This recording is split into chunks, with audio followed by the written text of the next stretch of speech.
Hey everyone, Brian from Progressive Combat Systems here, and today I'm going to teach you a drill to learn how to defend and attack simultaneously. Okay, so the other night I'm watching a UFC fight, and both of the fighters like to stand up. And I'm thinking the same thing you're thinking. Cool, there's going to be a knockout. But the one thing that made me cringe the whole fight is that every time these fighters would move in, one a little bit more than the other, every time they'd move in to throw their own punch, they were eating a punch on the way in. And I'm thinking, man, what poor fundamentals. So today I've got a drill to make sure that as you're moving in with your strike, you don't get hit. Now, whether you're watching this video for realistic self-defense or whether you are more of a sport fighter, MMA, boxer, etc., the one thing is certain. You don't want to get hit while you're on your way in. Think about this for a minute. Okay, the amount of force generated in a punch, if you're standing still, that's the mass and velocity that someone can put behind their strike, and it's hitting your still head, snaps it back. Cool. Now you're moving forward and creating your own mass and velocity that impacts with theirs, and the impact is significantly and exponentially higher. Thus, you're more likely to get injured, you're more likely to get knocked unconscious. That ain't cool. We must have an answer for that.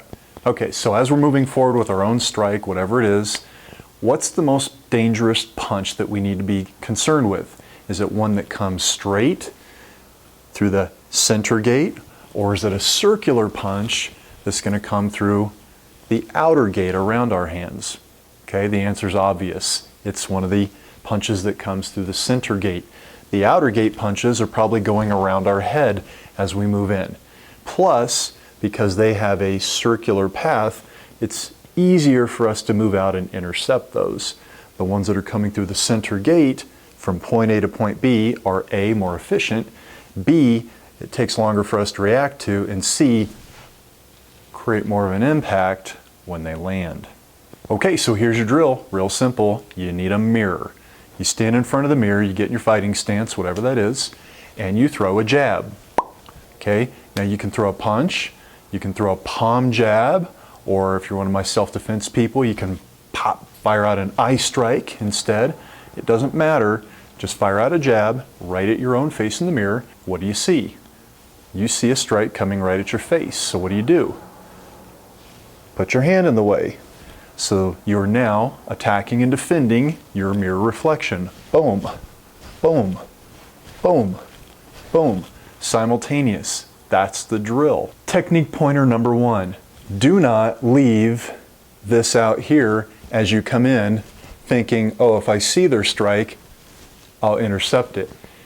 Things are too haywire. Things are moving too fast. If they have a good non-telegraphic punch, you're going to move in, and by the time you think to parry it, you've already been hit. So, technique pointer number one, close it. Close that gate. It's right between your eyes and their eyes should be your hand. Boom, boom, every time. Technique pointer number two, keep that hand far from your face. If the hand is close to your face, their punch will go right through. So sideways, that looks like this. Boom, boom. We don't want to have this that crashes through. Technique pointer number three, keep that hand out there until you have disengaged away from them or closed the gap and clinched or whatever your particular fighting style calls for. So I'm not going to go pop, drop both my hands, because now if they punch after, I'm going to get hit. So it's boom.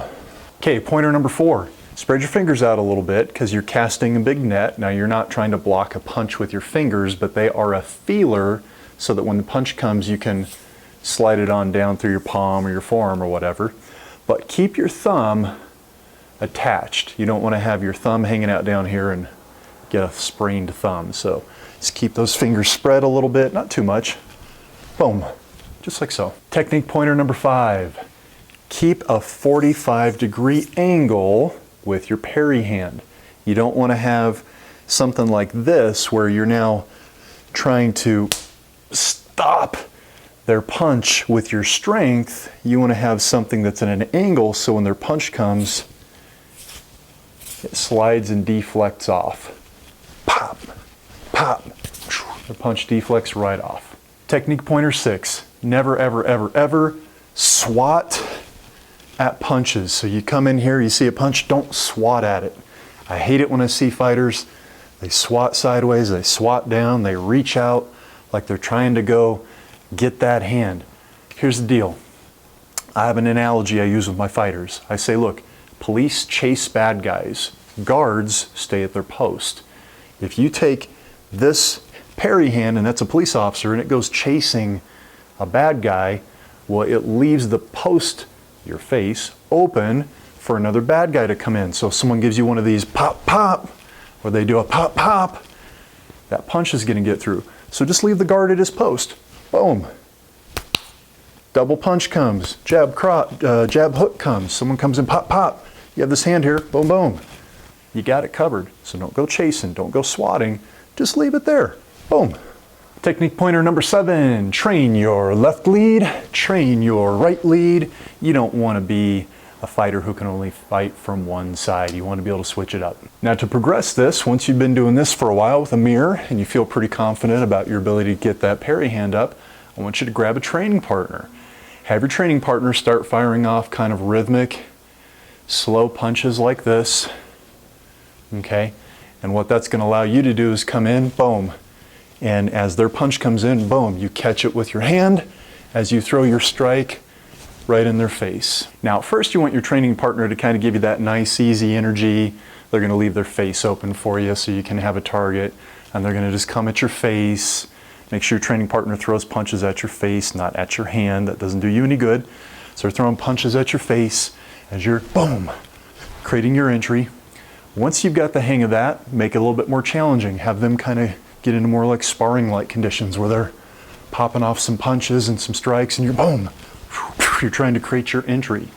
So this is a drill you want to progress until it looks like a real fight. So folks, I consider this a fundamental skill towards fighting. You'll hear any good coach, boxing coach, martial arts instructor, whatever, tell you to keep your hands up. But then you go out and you watch pro fighters and here they are,